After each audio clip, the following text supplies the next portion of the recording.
So friends, આપણે આજે નવી યુટ્યુબ ચેનલ ચાલુ કરવા જઈ રહ્યા છીએ. તેમાં તમને પરીક્ષાની તૈયારી સફળતા માટેની વ્યૂહરચના તેની એક પીપીટી તૈયાર કરેલ છે, જેને અનુલક્ષીને આપણે આગળ વધીશું અને પરીક્ષાની તૈયારી કરીશું. જે સરકાર માન્ય જે ભરતીઓ બહાર પાડવામાં આવે છે તેની આપણે તૈયારી કરાવીશું. તેમાં જે રીતનું સિલેબસ છે તે રીતની તૈયારી આપણે step by step part wise આપણે તેની તૈયારી કરીશું. પરીક્ષાની તૈયારી સફળતા માટે અસરકારક વ્યૂહરચના તેમાં છે માનસિક તૈયારી અને આત્મવિશ્વાસ. પરીક્ષાની તૈયારી ફોર્મ ભર્યું ને પરીક્ષા પાસ એવું તો થઈ શકે નહીં. આપણે પહેલા માનસિક તૈયારી કરવી પડશે અને મનથી આત્મવિશ્વાસ લાવવો પડશે. પરીક્ષા તો આપણે આપવાની જ છે, પણ એના માટે આપણે જાતે પણ તૈયાર થવું પડશે. તેના થકી મહેનત કરવી પડશે, ત્યારે આપણને સક્સેસતા મળશે. તેમાં છે proper time table. Perfect time ટેબલની જરૂર પડશે જ આપણને. તમારો સમય નક્કી કરો. દરેક વિષય માટે સમય ફાળવો. અઘરા વિષયો વધુ સમય, રિવિઝન માટે સમય બચાવો.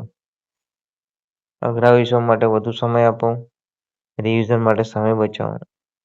ટોપિકને વારંવાર રિપીટ કરો, ના સમજ પડે તો. કારણ કે કશું અશક્ય તો હોતું નથી જીવનમાં. શક્ય કરવું જ પડે છે. અશક્ય હોય તો બી આપણે શક્ય કરવું પડે છે. આપણી મહેનત તો આપણે કરવી જ પડશે, તો આપણને એનું કંઈ ફળ જોવા મળશે. એ તો નક્કી જ છે. અસરકારક અભ્યાસની રીતો. પોમોડોરો 25 મિનિટ અભ્યાસ કરો અને 5 મિનિટ વિરામ કરો. આ એક મહત્વનો ભાગ ભજવે છે, કારણ કે માઇન્ડ કન્ટિન્યુ ચલાવવું એ બી શક્ય નથી. એના માટે થોડો રિલેક્સેશન આપો. એક્ટિવ રિકોલ કરો, સંખ્યા પછી તેને યાદ પ્રોટોન કરો. પછી નોટ્સ બનાવો. મુખ્ય મુદ્દાઓની માટે નોટ્સ બનાવો, જેમાં તમે મુદ્દા અમુક કવર કરો. જે મુદ્દો ઇમ્પોર્ટન્ટ લાગે આઈએમપી આપો, હાઇલાઇટ કરો.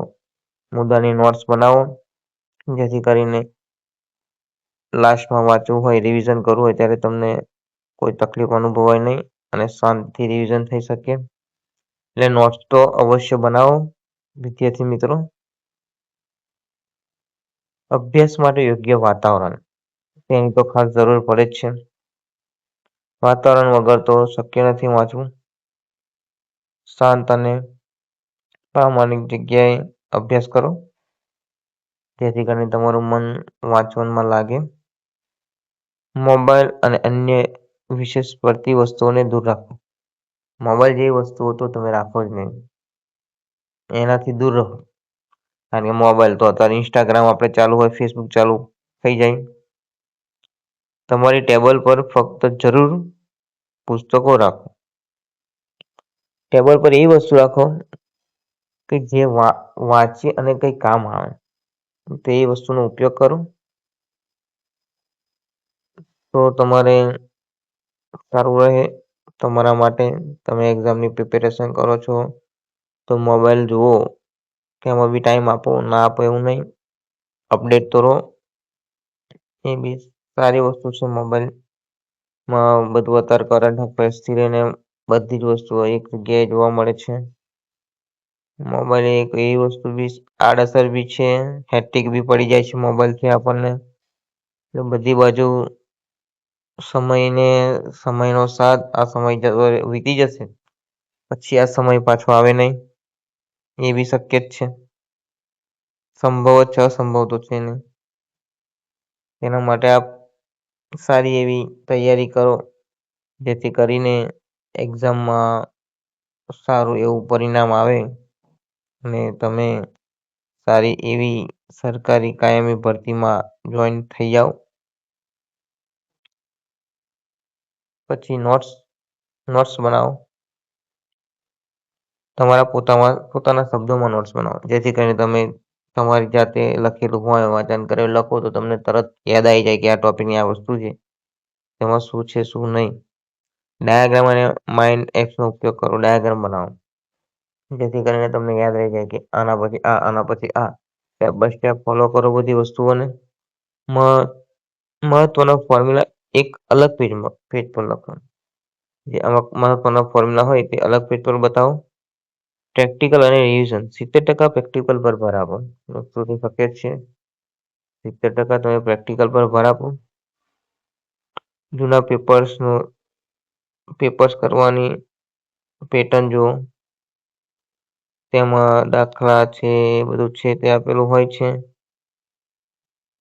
પરીક્ષામાં એક્ઝામ કઈ રીતની લેવાય છે તેના પર ફોકસ કરો. કયા ટોપિક્સ વધારે આવે છે, કયા દાખલા હાર્ડ પૂછાઈ શકે છે. અત્યારે રિવિઝનમાં વધારે ધ્યાન આપવું બહુ મહત્વનું છે. કારણ કે અત્યારે મોસ્ટલી પાર્ટ મેથ્સનો થઈ ગયો છે અને બધા વિદ્યાર્થીઓને એમાં બહુ જ તકલીફ પડે છે. સ્વાસ્થ્યનું ધ્યાન રાખો એ બી મહત્વનું છે. સ્વાસ્થ્ય વગર તો બધું અશક્ય જ છે.